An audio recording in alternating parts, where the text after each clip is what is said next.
Mental math class 10th chapter 2 polynomials का next part.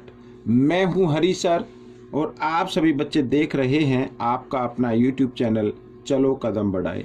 जिन बच्चों को अन्य वीडियो नहीं मिलती है यूट्यूब पर सर्च करने से, तो जो भी वीडियो आप मेरी देखते हैं बच्चों, उसके नीचे मेरे चैनल का नाम होता है, आप उस पर जाकर क्लिक करना और ऐसा करने से आप मेरे चैनल पर चले जाएंगे। वहाँ पर वीडियोज़ के बटन को देखना। जब आप वीडियोज़ के बटन पर क्लिक करेंगे तो आप मेरी अन्य वीडियो भी देख सकते हैं जो वीडियो आप देखना चाहते हैं। ठीक है, आइए करना शुरू करते हैं बच्चों। यहाँ पर क्वेश्चन नंबर 7, आपका एक ही काम, प्रैक्टिस ओनली प्रैक्टिस। देखो क्या कहता है क्वेश्चन नंबर 7, ये रहा आपके सामने। क्वेश्चन नंबर 7 क्या कहता है,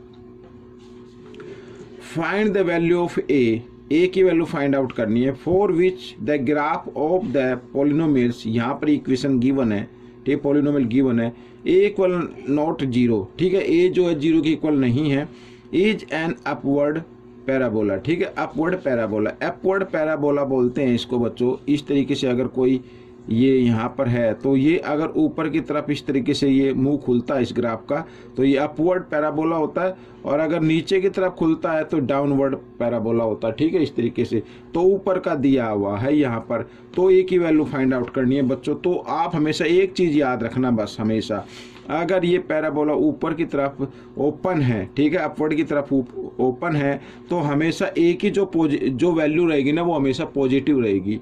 ए की वैल्यू क्या रहेगी, पॉजिटिव रहेगी। और जब ये पॉजिटिव वैल्यू रहेगी तो जीरो से ग्रेटर हो जाएगी। ठीक है, तो बच्चों यही आपका आंसर रहेगा। टिक मार्क का क्वेश्चन था ये, तो कोई एक्सप्लेनेशन नहीं करना है। ठीक है, ज़्यादा उसमें कुछ ज़्यादा इसमें रॉकेट साइंस नहीं है। अगर ये आता है आपके एमसीक्यू में तो आपको इस तरीके का ध्यान देना है। अगर अपवर्ड की तरफ ये ओपन हो रहा है पैराबोला तो इसका मतलब ए की जो वैल्यू है वो पॉजिटिव रहेगी, और पॉजिटिव रहेगी तो इसका मतलब वो जीरो से ग्रेटर तो होगी ही होगी। आइए करना शुरू करते हैं क्वेश्चन नंबर 8। तो क्वेश्चन नंबर 8 में हम थोड़ा सा एक्सप्लेन करेंगे। देखो क्या कहता है, if m minus N m और फिर लिखा and m plus n are the zeros of the polynomial, ठीक है, जीरोज है यहाँ पर। तो क्या करना है, then find the value of m, ठीक है, m की वैल्यू फाइंड आउट करनी है। तो सम ऑफ जीरोज ले लेते हैं हम शुरू में, सम ऑफ जीरोज इसी से निकल आएगी, sum of zeros, sum of zeros ले लेते हैं। तो ये जीरोज है ना, तो इनको हम प्लस कर लेते हैं, m, ठीक है, ये यहाँ पर n, ठीक है, इस तरीके से प्लस यहाँ पर ये सेकंड जीरोज और ये यहाँ पर ये थर्ड जीरोज, इसको हमने ऐड किया और यहाँ पर आएगा बच्चों क्या आएगा, ठीक है, कोफिशिएंट ऑफ वाई स्क्वायर और नीचे कोफिशिएंट ऑफ, या आप देखो सीधा सिंपल मैं बताता हूँ, ये यहाँ पर ये ए बी और ये सी और डी क्या होता है माइनस, ठीक है, यहाँ पर माइनस का साइन, बी बाई ए ये होता है बच्चों, B by A minus B by A. तो माइनस बी क्या है बच्चों 6 है, ठीक है, -6, यहाँ पर ये -6 है तो इस तरीके से लगाएंगे, और ए क्या है 2 है बच्चों, इस तरीके से, ठीक है ना। आइए आगे करते हैं। अब देखो यहाँ पर प्लस n और ये माइनस n, ये तो कैंसिल हो गए, 1m 1m और 1m, कितने m हो गए, 3m हो गए, ठीक है। और यहाँ पर माइनस माइनस क्या हो जाते हैं, प्लस हो जाए तो +6 हो जाएगा, और इधर ये 2, तो 2 से इसको कैंसिल कर देते, 2 1 जा 2, 2 3 जा 6, तो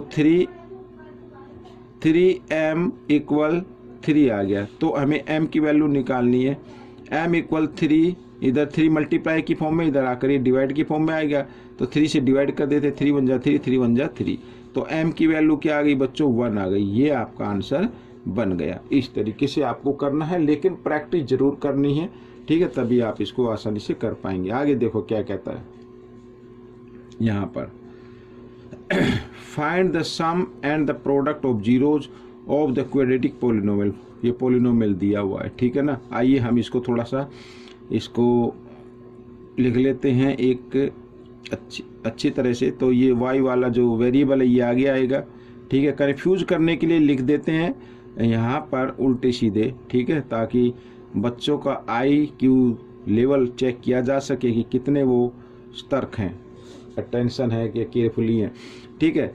तो बच्चों यहाँ पर हमें निकालना sum of zero. Sum of zeros क्या होता है बच्चों, देखो sum of zeros, sum of zeros होता है माइनस बी बाई ए, ठीक है, इक्वल माइनस बी क्या है यहाँ पर, ये ए, ये बी और ये क्या सी, ठीक है, माइनस बी, बी क्या है -3√3, ये बी हो गया, और ए क्या 3 है, इस तरीके से, ठीक है। और प्रोडक्ट ऑफ जीरोज इधर लिख लेते हैं, प्रोडक्ट ऑफ जीरोज, तो प्रोडक्ट ऑफ जीरोज क्या होता है, सी बाई ए होता है, और सी क्या है यहाँ पर 1 है, ये सी हो गया 1, और ए क्या है 1/3, ठीक है। आइए आगे कर लेते हैं इसको, ये तो हो गया, और यहाँ पर कर लेते हैं माइनस माइनस क्या हो जाता है बच्चों, प्लस हो जाता है, तो 3√3/3, 3 से 3 कैंसिल हो गया, ठीक है। तो सम ऑफ जीरोज क्या आ गई, √3 आ गया, और प्रोडक्ट ऑफ जीरोज क्या है बच्चों 1/3 है। तो ये आपके आंसर आ गए हैं, ठीक है। इस तरीके से ये क्वेश्चन सोल्व हो गया। अब हम करेंगे क्वेश्चन नंबर 10 बच्चों, यहाँ पर आप देख रहे हैं, तो find the quadratic polynomial whose zeros are, zeros given है बच्चों। और एक चीज़ का याद रखना, क्वाड्रेटिक पॉलिनोमियल हमारी क्या होती है, ax² plus bx plus c is equal to 0। ये पॉलिनोमियल हमें फाइंड आउट करना, जीरोज गिवन है, ठीक है ना, जीरोज गिवन है। तो सबसे पहले सम ऑफ जीरोज निकाल लेते हैं, sum of zeros, sum of zeros दी हुई है तो इनको सम कर लेते हैं, यहाँ 4√2 प्लस और -2√2, ठीक है, इस तरीके से।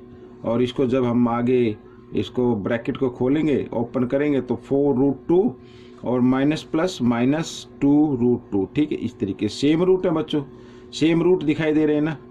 तो सेम रूट जब होते हैं तो उनके जो आगे नंबर लिखा था कोफिशिएंट के फॉर्म में, वो माइनस प्लस हो सकता है, क्योंकि यहाँ पे माइनस है तो इसलिए माइनस कर देना। तो 4 में से 2 माइनस करेंगे तो क्या आ जाएगा, 2√2 आ जाएगा, ठीक है।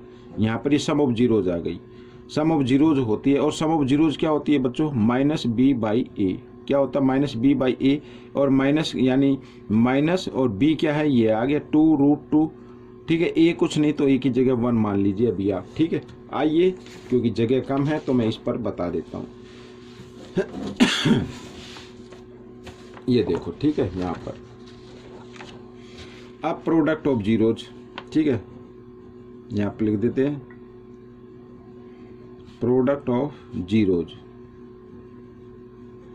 तो प्रोडक्ट ऑफ जीरोज क्या होती है, जीरोज हमारी है 4√2 और मल्टीप्लाई -2√2, ठीक है, यहाँ पर। और ये किसके इक्वल हो गए, c/a के, ठीक है।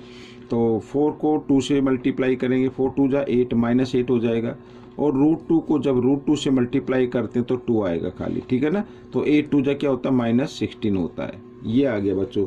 तो c क्या आ गया, -16/a, कुछ नहीं है तो a की जगह 1 मान लीजिए, ठीक है। अब मैं आपको बताता हूँ कुछ बच्चों को ये समझ में नहीं आएगा कि सर आपने √2 को √2 से मल्टीप्लाई कर दिया तो 2 कैसे लिखा। देखो, √2 को √2 से मल्टीप्लाई करते हैं तो क्या आएगा, √4 आएगा, और 4 का परफेक्ट स्क्वायर रूट क्या होता है, 2 होता है। या इस रूट को 2 टाइम्स मल्टीप्लाई किया गया ना, या तो इस तरीके से, ठीक है, स्क्वायर से स्क्वायर रूट का साइन कट जाता है तो फिर भी 2 आता है। तो आपको एक चीज़ ध्यान देनी है कि सेम रूट को 2 टाइम्स मल्टीप्लाई किया गया हो, जैसे मान लीजिए √7 दिया हुआ है, अगर ये कहा जाए कि इसको 2 टाइम्स मल्टीप्लाई करना है, ठीक है, तो इसका आंसर क्या होगा, 7 होगा। इस तरीके से आप इसको लिख देना बच्चों, ठीक है। तो बच्चों ये यहाँ पर आ गया, ठीक है, ये मैंने आपको बताया, ये आ गया। तो प्रोडक्ट ऑफ जीरोज क्या आ गया, ये आ गया -16, ठीक है। अब हमें क्या करना है, हमें क्या बनाना है, हमें तो क्वाड्रेटिक पॉलिनोमियल बनाना है। तो क्वाड्रेटिक पॉलिनोमियल यहाँ पे रहा ए क्या लिया हमने, x लिया, 1 लिया हुआ, तो 1 लिखने की जरूरत है तो x² लिखेंगे। और यहाँ पर b क्या है बच्चों, ये रहा b, ठीक है ना, ये b/a होता है ना, b माइनस में है तो माइनस का साइन डालेंगे, और b की जगह लिखना है आपको 2√2, और यहाँ पर क्या है, x है, इस तरीके से। और फिर प्लस c क्या है बच्चों, c इसमें आ गया, ये आपका -16 है तो इसको -16 डाल दीजिए इस तरीके से। आइए नीचे कर लेते हैं, तो x², ठीक है, -2√2x और माइनस प्लस -16। तो बच्चों ये आपका क्या बन गया, ये आपकी क्वाड्रेटिक पॉलिनोमियल बन गई है, ठीक है ना। तो ये क्वाड्रेटिक पॉलिनोमियल बन गई है। तो जैसा कि आपने देखा कि क्वेश्चन कंप्लीट हो चुका है, ठीक है। अब आपको क्या काम करना है, आपको एक ही काम करना है, प्रैक्टिस करनी है, केवल प्रैक्टिस। भाई ज़्यादा से ज़्यादा प्रैक्टिस करो, आपको आपकी शादी तो हो नहीं सकती, पैसा आप कमा नहीं सकते, तो और क्या कर सकते हैं आप, सिर्फ प्रैक्टिस ही तो कर सकते हैं। हर क्विज में पार्टिसिपेट कीजिए, किसी भी क्विज से डरने की ज़रूरत नहीं है। ऐसा कोई क्वेश्चन नहीं जो हर बच्चा ना कर सके और ऐसा कोई बच्चा नहीं जो हर क्वेश्चन को ना कर सके। तो सिर्फ ज़रूरत है प्रैक्टिस की। आप ज़्यादा से ज़्यादा प्रैक्टिस करो, अच्छी रैंक लेके आओ, मुझे भी खुशी होगी, आपके पेरेंट्स को भी खुशी होगी, आपके टीचर्स को भी खुशी होगी।